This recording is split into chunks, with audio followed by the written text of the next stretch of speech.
I'm very happy to be talking today with Sheryl Ravalese of Healing Heart Nutrition on the launch day of Eat, Love, Heal. Sheryl, it's so Yes. good to see you. How are you today? Good to see you too. Doing well. Thank you very much. Yeah, so anyone who is watching this or listening, if you are listening on February 10th to through February 14th, this book is actually available for free on the Well, ebook. The ebook is available for free on Amazon. So you can go to it and search Eat, Love, Heal by Sheryl Ravalese, and it will come up and you can download that for free on those dates. Congratulations, Sheryl. What was it like to write this book? nice. So you're talking to somebody who never liked to read, didn't really do well in English. So writing a book, if someone would have told me that when I was in high school, I would have laughed, and my Mm, friends would have laughed because that's just not me. mhm, Um, I think my intention initially was, well, let me create a resource for my people, mhm, my clients, a lot of the space that I'm in is a lot around people that have disordered eating, right? Or an mhm, eating disorder or um, mental health issues. And I feel like a lot of those things can be interchangeable. Like mhm, someone will say, oh, I have an eating disorder, and they don't really understand what they say. So my mm, original intention was to kind of help people understand when maybe, excuse me, they might need to seek support. mhm, Uh, so that was the intention. mm, And so writing a book was weird because that's what I originally started with. I again, even going in my own business, I didn't think that would happen. Lost my job, then I lost my dad, and then I mm, stopped. Like everything stopped. mm, And it wasn't until last year that I said to myself, I gotta finish this. And mm, when I did, I kind of started realizing this is like, oh, I gotta, like, I'm the one, like, I gotta talk about myself. mm, Otherwise, I felt that what I wanted to create wasn't going to justify why I'm mm, suggesting these things.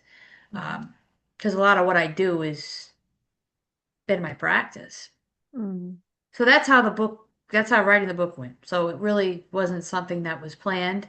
mhm, Whatever comes out of this book, and I know I've said this too before, is whatever's going to come out of it. But for me personally, it's really been helpful to kind of have me reflect on my life, my patterns, of who I am mm, as a woman, as a mhm, business owner, a mother, friend.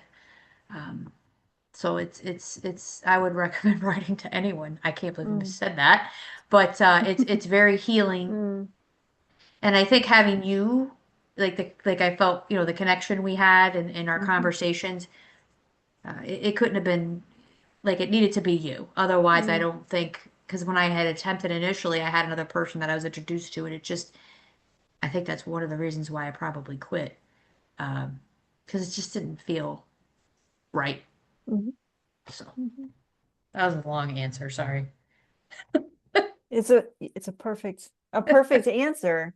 And it's interesting to me because I love working with people that have a powerful story to tell, that have lived life and they're helping other people in whatever way that is, right? And it's not a requirement that people love to read or consider themselves writers. It's actually kind of exciting for me to see someone who doesn't feel like they fit into either of those boxes because they're led by the power of their story and their commitment to help someone else, which is really a beautiful thing. And I think you've done a wonderful job in this book of sharing your story for the purpose of, yes, you got healing from it, right? In the writing of it. And also for people to get that what you're sharing as guidance is not just something, it's not just head knowledge or something you were taught by somebody else. Yes, it is that because you've gotten the education, you've done the schooling and all of that, but it's also your lived wisdom of what works, what doesn't, things that are hard to go through, what grief can look like, right? You write about grief and how the expression of that sometimes is related to the way that we are eating and food. Yeah. I never realized how much of a communicator I used food. Mm, Everything in my life since a child, it's all about food. mhm, And I made a career out of it too, mhm, right? mhm, And mhm, so, as I became a seasoned dietitian, realizing how important it is to just be connected and be real with people and be transparent with people. I found that it made me better. It made me better at what I of how I showed up for my people. mhm, Um, so that again, that's why I wanted to do this. And mhm, I think I got into reading when COVID hit. mm, And it was an unfortunate thing. Like I'm sure many of us, we lost our home, jobs. People had financial burdens and all of those things. And in my case, uh, I had a lot of extra time on my hands because I was laid off, and I mhm. started reading. Books? What is And that? wow, in my amazement, it was something good. But Mm, as a counselor, I knew I needed some kind of self-help because I was struggling, mm, right? As mhm, I'm sure the whole world was. mhm, And I found a lot of um, like peace in people's words and what people mhm, wrote. And it made me realize like I want to do that mm, for someone. mhm. I mean, these books I were reading weren't these like, what is it, New York Times bestsellers. Right. Yeah. But they did something for me. So Mhm, I thought to myself, well, at some point in my life, if I can do that for somebody, then I'm happy, mm, right? mhm, So it's just kind of, I guess when things happen organically, those are the best way for things to mm, happen. So I feel like that's kind of what happened. Even with my career as a dietitian, right? My clients, how the symptoms that they presented with, or the challenges, there was always a similar connection. mm, So it drove me to not just give that mainstream kind of like, oh, eat the food pyramid. Like that's not mhm, helpful at all. mhm, Or, lose weight. Like, yeah, well, mhm, clearly if you're here, you need to do that. So why am I going to tell you to do that? I always say BMI is basically meaningless information. So mhm. You've said your people, right? You're the people that you work with. What does that person look like or present with, or what are they struggling with when they come to you? yeah, I think all shapes and sizes, Mm-hmm. all male, female. Yeah. And I think they're people that appear to have it all together. Mm-hmm. They're managing their roles. They're survivors, but Mm, inside they're struggling with something and they don't understand why. And it could be something as a chronic condition, an underlying issue. mm-hmm. And maybe they've been shifted all around to different providers or different doctors, and they're not getting the answers that they need. And they're working hard. They're trying to watch what they're eating. They're exercising. They're trying to get sleep, and yet they can't. Or all of a sudden, they never had an issue in their life, and then all of a sudden, they can't sleep. Mm, Or they're finding that they have, unnecessary weight gain, or they're struggling with self-talk, mm, anxiety, depression. One day they're feeling like they can't get off the toilet, and the next day, mm, they're feeling backed up or just uneasy and things. So I mean, those are a lot of the people that I mm-hmm. talk to. Mm-hmm. You know, outside of the normal kind of mainstream people for what Mm-hmm. my focus and what I've been trained in, which are people that have like an inflammatory bowel disease, Mm-hmm. mental health issues, Mm-hmm. ADHD, neurodivergence, trouble with uh, being consistent with knowing when to Mm, eat, remembering to eat, kind mm, of not in tune to their normal homeostasis because of mm, medications and stuff. So, mm, nutrition plays a huge role in so many things. And when you have enough time to ask the right questions with people, people really do want to mm, change. People really do care. It's just, you know. What connections do you see with neurodivergence and eating? So where you're trying to focus and do one thing, Mm-hmm. right? And you know you have to do it. Mm-hmm. And as you know you have to do it, there's other things, like maybe two or three different things, going on at the same time that you know you have to do too. But you Mm-hmm. can't do them because you have to do this. And then as you're doing this, then there's something in front of you that, ooh, I want to do that. And then there's Right. another thing that's like, oh, what is that person doing? So Mm. there's almost like there might be five or six different stories going on. Ooh. And an anchor of anxiousness because you know you Mm-hmm. need to get done what's right in front of you. Mm. So just that Mm. takes you away from, oh my God, I didn't eat and my stomach's growling. Or oh my God, I need to go to the bathroom. Or oh my God, I'm kind of thirsty. All right. Because you're looking at maybe five movies at the same time. Mm. And then you're on your phone and maybe you have music and Mm. mind you, people can focus and get things done and be Mm. hyper focused, but I guess what I'm trying to say is if and then let's add in not sleeping. Mm. Mm-hmm. Homeostasis is, going to the bathroom, temperature regulation, blood Mm. pressure regulation, being hungry, not hungry, like just normal baseline, you're not even there. And Mm. if you're, you know, 3 months goes by and you've been living like this, and that becomes your norm. Mm. And now that's just talking about you. What if you're a caregiver?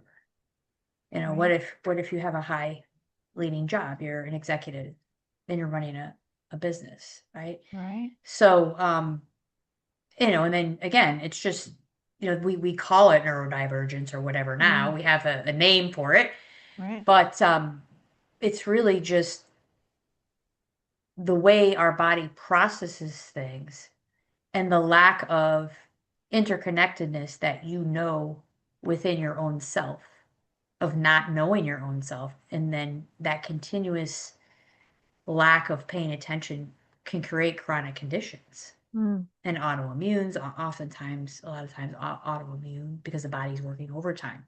Mm-hmm. And then you're going to the doctor, and maybe you're at a normal weight, maybe you're exercising all the time, and the doctor just does a normal panel of CBC and a lipid panel, and you come back and everything's fine. But then you feel like crap. Right. Maybe you're 15 pounds overweight, and to you that's overweight. You don't feel well. And Mm-hmm. maybe you have dry patches on your skin. Maybe you're, like I said, the irritable bowel symptoms. So you may present to a doctor as normal, but Mm. you're not. I mean, Mm. that's classic for me. And a lot of Mm. times it's just really about eating in response to emotion or not eating in response to emotion or your environment. A lot of Mm. these stressors or Mm. all this information we have coming into us. Mm-hmm. As humans, we want to feel better and take better care of ourselves. And we're getting all this stuff that's telling us to do this, to do that, and do this, and do Mm. that. Mm. Like, no wonder Right. I'm getting No stressed wonder. out talking about I it. know. I know. It's so It- much. Yeah, and that's fascinating to hear, and I can just feel, right? Like, how does anyone get anything done ever and take care of this People do, body that but we're in? We do, yeah, but seriously, right? There's a lot, we are bombarded. There's a lot to handle, and it's interesting to hear. And it's interesting, but also you can tell why some people might be really suffering when the doctor can't see that there's anything wrong. But through conversations, you can map out what's going on and why things feel off for that person, right? absolutely. Um, One thing I want to talk about with the book is, and I feel you said to me, I'm probably not who someone would think of as a dietitian, right? Like, because of you It's love asking the right food, questions too. right?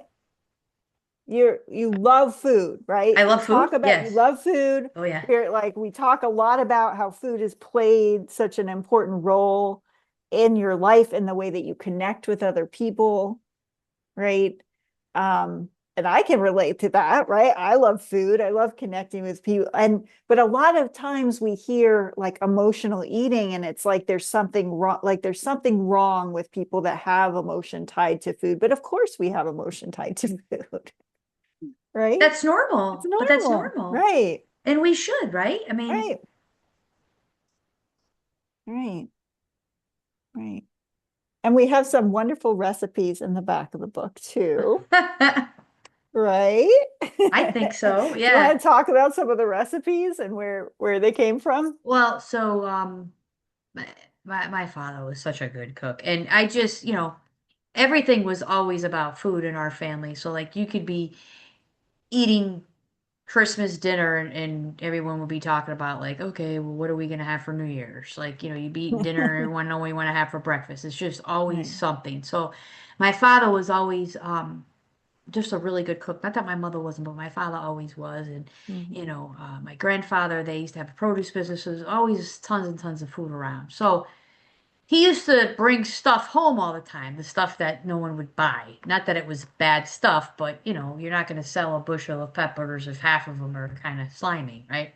Mhm. Mhm. So one of the things that I loved was when I was like, probably middle school age, when my dad didn't have the actual brick and mortar shop. He was on the truck. He used to be like a peddler, and Mhm. we're from Connecticut. He'd be in Hartford, New Haven, and he'd sell produce off his truck. Come home and he'd make these steak grinders, and he would go to the market in the South End, and he used to get nice thin sandwich steaks, and he would fry them up. He'd fry the peppers up, and Thursdays was his day off. It was his only day that he had off because he had his own business.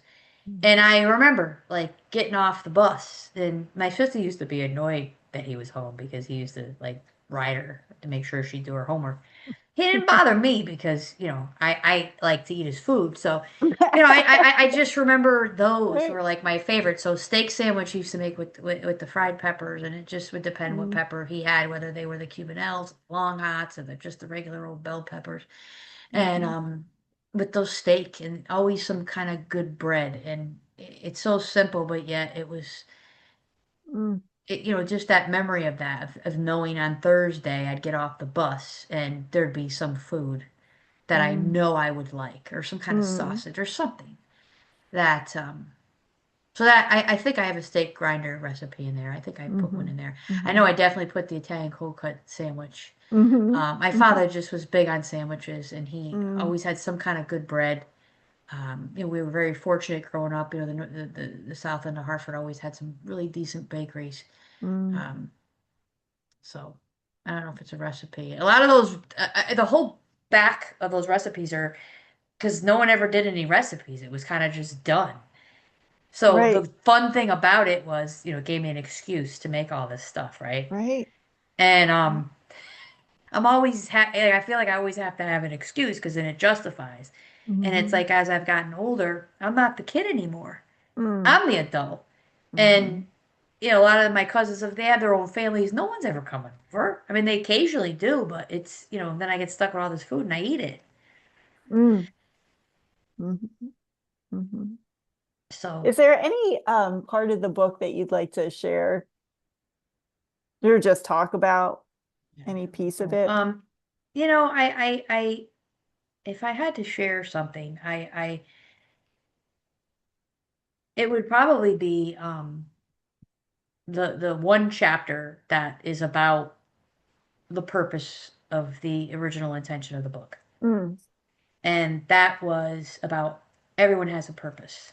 I think I Mm. started off by explaining everyone has a purpose.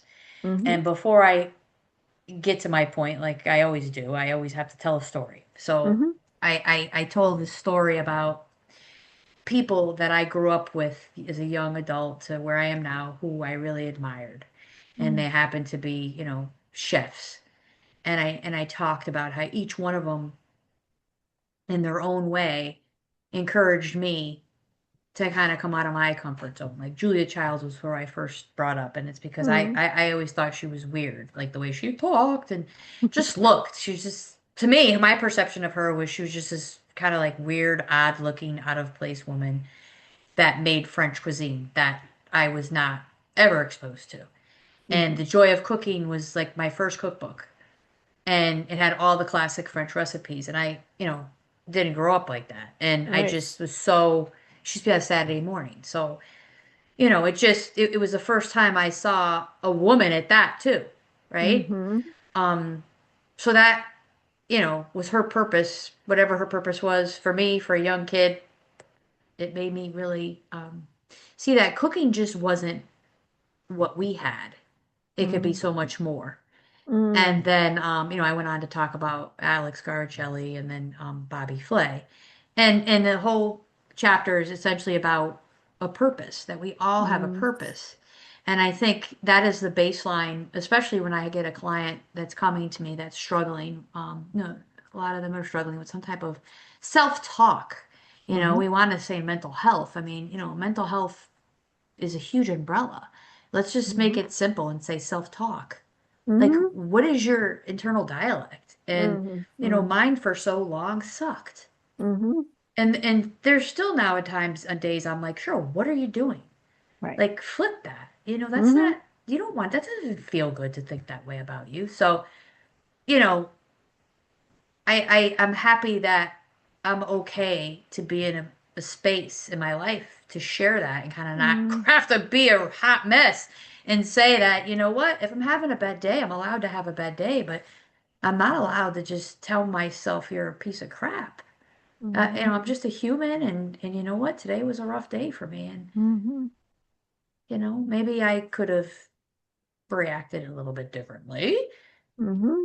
but you know what? Next time I'll choose to do this instead of that, and kind of reflect Mm-hmm. rather than um, neglect my feelings and not go back to knowing that my purpose is this, whatever it may be, Mm. and be okay with it. I think sometimes too, people feel like they're always so good at looking at what they are not doing, right? And Mm. first thing, I eat this, I'm not doing this, I'm not.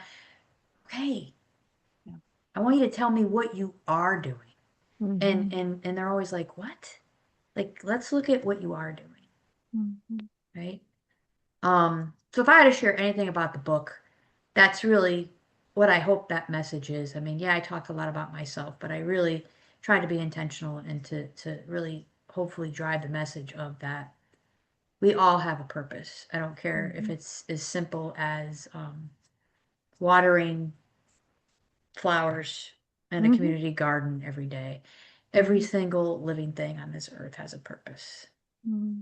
Even an ant, right? Mm-hmm. They work very hard, those ants. Well, but and I feel like They sometimes do. you just Yeah. gotta take it. You just gotta take it there. So, um,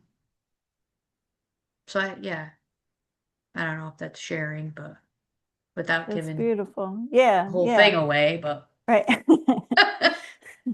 Oh, I can so relate to all of that. I love what you just shared because, yeah, all of us, we get to be human, right? And we do, especially us in the kind of personal development, self-help space, we can double layer on ourselves of like knowing what to do. And then sometimes we aren't able to pull it off. And guess what? That's allowable, right?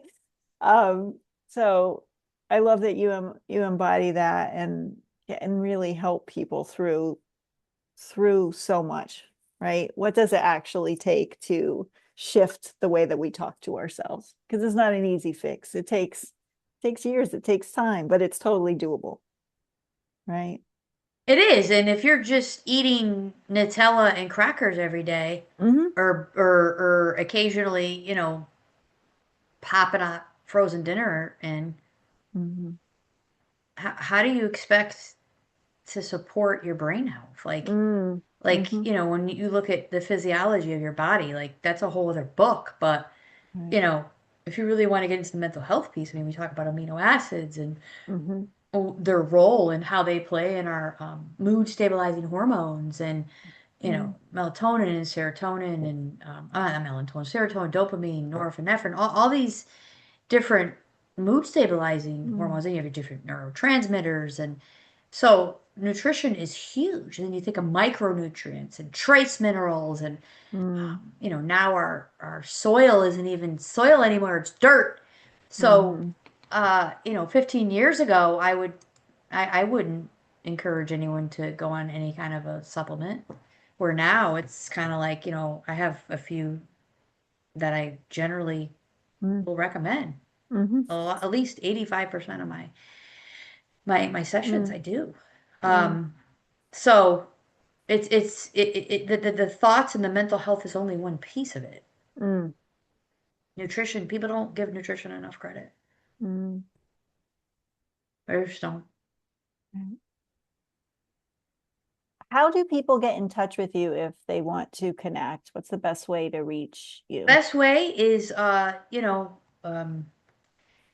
probably just reach out to me, Cheryl, Mm-hmm, Sheryl, mm-hmm, at healingheartnutrition.com. mm-hmm, And whatever you want, you ask me. That's the mm-hmm, easiest way right mm-hmm. now. Perfect. You're always going to get me. Yeah. Thank you so much for taking the time to talk with us today. And I'm very excited about your book. I can't wait to hear what You. people think and get the feedback and get to hear your story and get to put it into practice in their own life. That's going to be very exciting when we get to hear back from the readers about all of that. So thank you for taking the time again, Cheryl. Thank you.